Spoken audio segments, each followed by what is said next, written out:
What's up, Zed heads? So yesterday, Zed announced a racing update, and I kind of want to make a quick video going over the general sense of what the update was about, and kind of some of my thoughts here at the end. So the most important thing to know about the update is they are going to be increasing the amount of $2.50 races. They're introducing new racing events,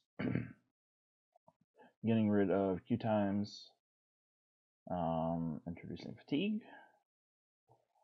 They're finding a way to change the class system, kind of, and removing odds, plus adding a leaderboard system.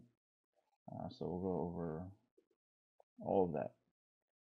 So $2.50 races. There's going to be 2 at all times in class 5, and then 1 in every other class, which is kind of what's going on now. So I think, from my understanding, they're attempting to make it a little bit more predictable, a little bit less random, because I know sometimes it feels really random, and kind of see how that plays out. Definitely a good thing, though. Getting rid of queue times. So what they're going to do is, as soon as the 12th gate's filled, the race should start within 5 minutes. But one of the things that kind of go into that as a trade-off is they're saying, a horse can only be in 1 race at a time, so you're no longer going to be able to queue up 3 races and come back in 3 hours and check the results. Each horse will only be able to be in a single race.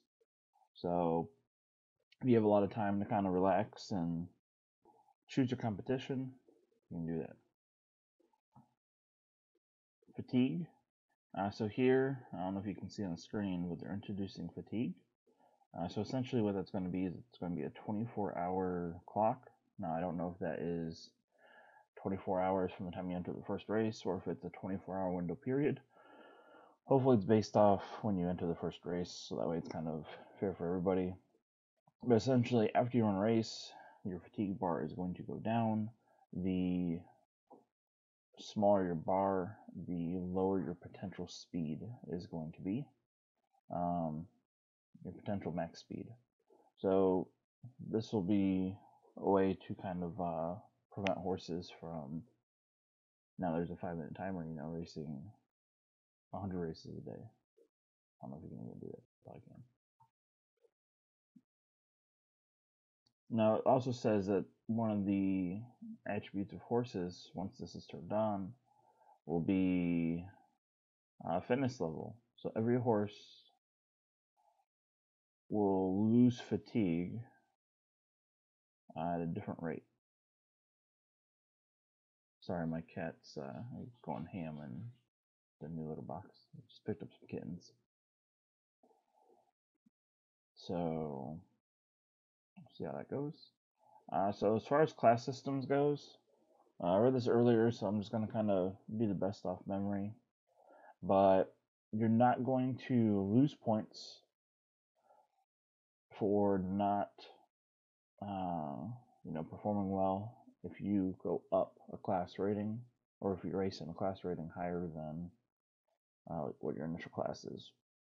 So if you have class 4 horse that's really fast, you throw it in a class 1 race to get into a higher prize pool, go up against some strong competition, you're not going to lose points for losing that race. But it looks like you're still going to gain points. Also, if you are below 30% fatigue, you will not lose points. So they pretty much removed any opportunity for downclassing, which seems like a pretty good thing. This is the big one that's getting the most controversy, removing odds. So Zed wants to get rid of odds completely, which you can kind of see how that plays out.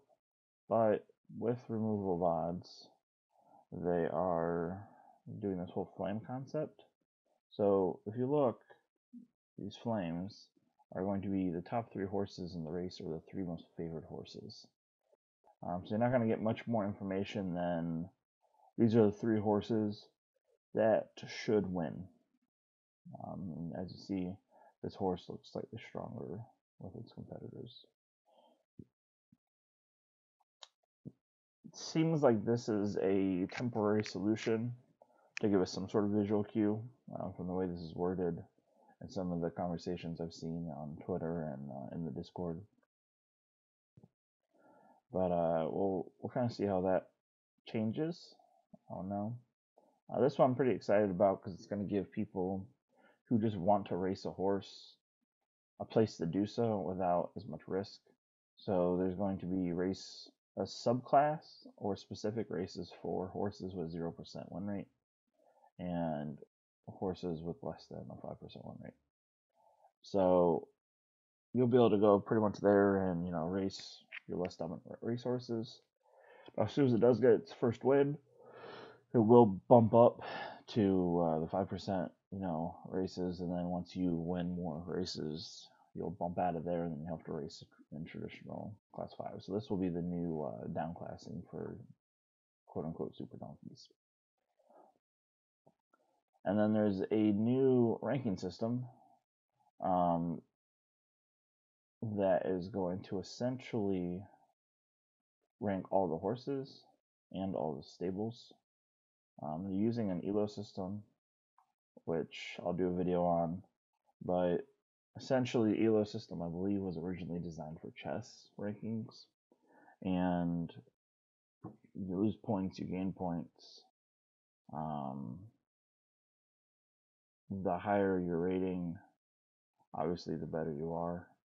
I'm not exactly sure what's going to go into how they rank this. I don't know if it's just pure wins or losses, so we'll kind of see. And then the higher up the leaderboard you make it, the harder it is to gain points traditionally. So it's bottom loaded, so that way if you're a really low ranking, you can kind of climb higher up. So essentially it's similar to the class system, but if you imagine getting rid of all of the class 1, 2, 3, 4, 5, you can just go purely off how many points your horse has from winning. It should give them a total ranking. So that's mainly the gist of it. So my thoughts. Oops, wrong way. I'm kind of new to all this stuff, so I know it's easier to do that, but that's how I did it. So yeah, let's go back up to the top. More races. We all know that's needed. Queue times. It's going to be nice to be able to throw horses in more races. One of the issues that I do have is part of being a stable manager and a horse trainer here on Zed is selecting your competition and making sure you're picking the best horses to race against based on what your horse can do. Really is probably the most important thing at this time, because what it does is it makes your horse look like the best performer it can possibly be. Now, if you have a really fast horse that it's preferred distance and you're going to win 15-20% of the time no matter what, this won't affect you. But I have a couple horses that are afloat between 8% and 12% win rate, and pretty much I'm at 8% if I don't manage who I'm racing against well, and I don't do any research. I just kind of throw them in willy-nilly. So it's going to make you really understand the racehorses within your your race class a lot better. And it's going to require a lot more upfront research before the race gates are opened. But it is going to be cool that as soon as the last gate's filled, they're going to put another one in queue instead of it being based off some of the other ways they're doing it. Fatigue. Once again, I think this is good for mid-level and mid-level players. One of the problems I see is a horse like Vanilla Bean at its preferred distance is fully fatigued, and say it reduces 10% of its max speed, which is a lot when it comes to racing. It's at its preferred distance, it will still be faster. If you look at its times and you take its, its fastest time, its average time, and then play standard deviation a little bit, it's still going to be faster with a 10% hit than a lot of the other horses within its class. So we'll see. I don't know if it's really going to impact the top performing horses. But since horses can't class down, if they're at 30% fatigue, maybe it will. I think we're going to see a lot of horses increase in win rate, and I think we're going to see a lot of stable managers who have really strong horses that just don't feel like doing the time and research really struggle and hurt their win rate, hurt their horse's value. So we're going to kind of see with that. The class rating, I think these changes to the class system preventing downclassing are going to be great. Removing odds. This one's hard for me. Because if you remove odds are the single easiest way, especially for a new player who doesn't know anything else about Zed, who doesn't have a lot of time to go in and determine roughly, where should I be racing my horse? Who should I be racing against? It's just the fastest, simple way. By removing odds, you're going to have to look at the resources and use a lot of third-party tools like Know Your Horse. MJ Stables has a great tool. I think it's called Zed Informatics. And all these other third-party programs to understand your horse, do deep dive on your horse, understand the competition. Essentially, it's going to take a lot more time and research. For smaller stables, that can be very troubling because most people with small stables have a small budget is what it comes down to. And larger stables are at the point now to where they're able to bring on stable managers. We're already starting to see it.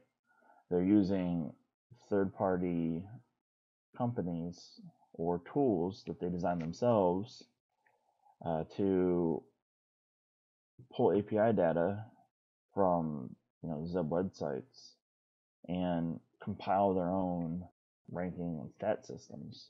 Once again, something else that we're not going to have access to. That's why I'm really happy MJ Stables has released this to the public. And Know Your Horse continues to expand on what they're able to do with the removal of the odds. We'll kind of see how this plays out. I think it is important to have some sort of visuals or something going on in Zed, because as of right now, all that stuff is essentially third party. You can use the ZedZest tool, but it's kind of clumsy and sometimes it's hard to use. So I don't even bother. I just go to Know Your Horse. And the other issue with this is you don't know if you were the favored horse. You don't know if you were second favorite, third favorite. You don't know by how much. And then even, if you're the horse that's the 5th, 6th, 7th favorited horse, and you might have came in last, you don't know if that's what's supposed to happen. I don't feel at this time removing odds is the right move. It hurts the person who's a casual player, and it makes it a much more complicated game. My theory is if they are removing odds, it's because either one of two things. Somebody really figured it out, and Zed recognized that with the odds they were able to do that, or there's something going on with the partnerships and trying to make this a legal gambling game, to where having those odds exposed made it a little bit too predictable. So we'll see how it plays out. I have 100% faith in the Zed team and everything they've done. They've gotten a lot of backlash for failed drops. They've gotten a lot of backlash for some of the other stuff that's happened. But really, if you think about how much they've built, how quickly, it's really insane. You know, they're a new company, slowly building a team, and I'm super excited. So the overall tone is everything they're adding, I think, is great. The removable VODs, I don't like it, but I trust the team, and we'll see how it plays out. You know, maybe we'll like it. A lot of people didn't like the breathing limit changes, but I think it's going to help in the future. So thanks everybody. As always, like, subscribe, comment, and check the links in the description for the tools that were mentioned and places to connect with me. And yeah, have a good one.